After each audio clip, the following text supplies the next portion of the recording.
Nagkikrib ka po ba sa lasagna? Tara, luto po tayo! Ang lasagna po ay one of my favorite. Akala ko po dati ay napakahirap po nitong gawin at mahirap din pong lutuin. Pero po, napakadali lang po palang lutuin ito. Kaya naman po, dahil favorite ko po ito, dahil napakasarap, gagawa po ako ngayon ng napakasimpleng lasagna na kayang-kaya nyo din pong lutuin. Dahil sigurado po akong marami din po kayo na favorite itong lasagna. Ito po ang mga ingredients. Kailangan po natin ng itlog, sibuyas, yung madali pong mag-melt na cheese, and then parmesan cheese, breadcrumbs, at giniling na baboy, tomato sauce, at syempre po yung pasta na ginagamit pang lasagna at yung prosciutto. Una po, nilaga ko po muna ang itlog. Magigisa po ako dito sa oil ng sibuyas at nang ito po ay naging malambot na, nilagay ko na po dito yung giniling, nilagyan ko po ng asin at ginisa ko rin itong giniling hanggang ito po ay maluto. Nang ito po ay naluto na, nilagyan ko po ito ng tomato sauce at ito po ay nilagyan ko ng asin, black pepper, parmesan cheese, and then hinalo ko po.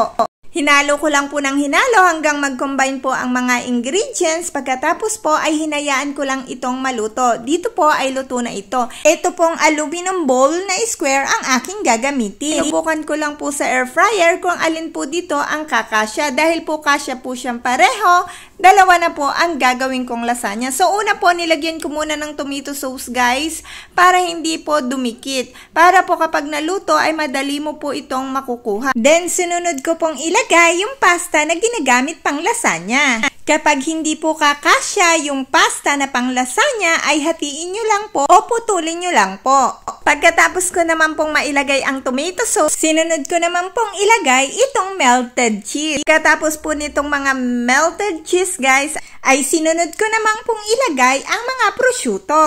And then isinunod ko pong ilagay itong mga itlog na pinakuluan ko kanina, pero ito po ay hiniwa ko na. Nakalimutan ko po pala itong lagyan ng parmesan cheese dito. Nalagyan ko na po pala siya ng pasta ng lasagna. Pero okay lang po guys, dahil sa next layer ay pwede ko pa po itong lagyan ng parmesan cheese kasama po ng mga ibang ingredients. Naglagay po ulit ako ng pasta na pang lasagna and then sinunod ko po ilagay ang tomato sauce. So punuin ko lamang po ito and then ilalagay ko na po ulit yung mga ingredients na nilagay ko kanina. Pero yung mga melted cheese po ay hinati-hati ko po para malagyan ko rin po yung ibang parte ng lasagna. Lagyan ko po ulit ng prosciutto.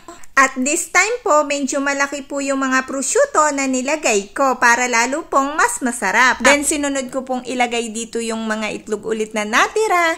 And then, eto na po yung parmesan cheese na nakalimutan ko pong ilagay kanina. Lagyan ko na po ulit ng pasta. Hatiin nyo lang po yung mga pasta kapag hindi po kakasya at yung mga matitira naman po ay ilagay nyo lang po sa mga gilid. Sunod po guys ay nilagyan ko na po ng tomato sauce. Ito na po yung last layer ng tomato sauce. So, parmesan cheese, ito na po yung last layer guys, pinaka dun sa ibabaw po niya. Pagkatapos po ng parmesan cheese ay nilagyan ko na po ito ng breadcrumbs. Pwede din po na konti lang ang ilagay yung breadcrumbs. Pero dinagdagan ko po dahil po ito ay sa air fryer ko luluto. Tumapon o tumulo po kapag po ito ay habang niluluto sa air fryer. Pagka po ito ay medyo parang kumukulo-kulo na po siya. Minsan po kasi umaapaw po sa ibabaw. Kaya naman po, dinamihan ko ito ng breadcrumbs. Pero pwede rin po na konti lang. So, eto po guys, luto na po ang napakasimple pero napakasarap na lasagna. Kaya naman po, kung ikaw po ay nagkikrave dito, kahit hindi ka na po bumili, pwede ka pong gumawa sa iyong bahay. Pwede mo pong lutuin sa oven at sa air fryer. Kaya naman po guys, kung favorite mo ito, magluto ka na rin po. Dahil po, miss na miss ko na po ito at nagkikrave po talaga ako. Kaya naman po, ito ay titikman ko na. At kita mo naman po guys, ang sarap. At yung loob po niya, makikita mo po na soft talaga. Nag-combine po talagang maigi ang mga ingredients na nilagay ko. At yung pong cheese niya na nag-melted ay lalo pong nagpasarap. I-try nyo din po guys magluto at napakasarap.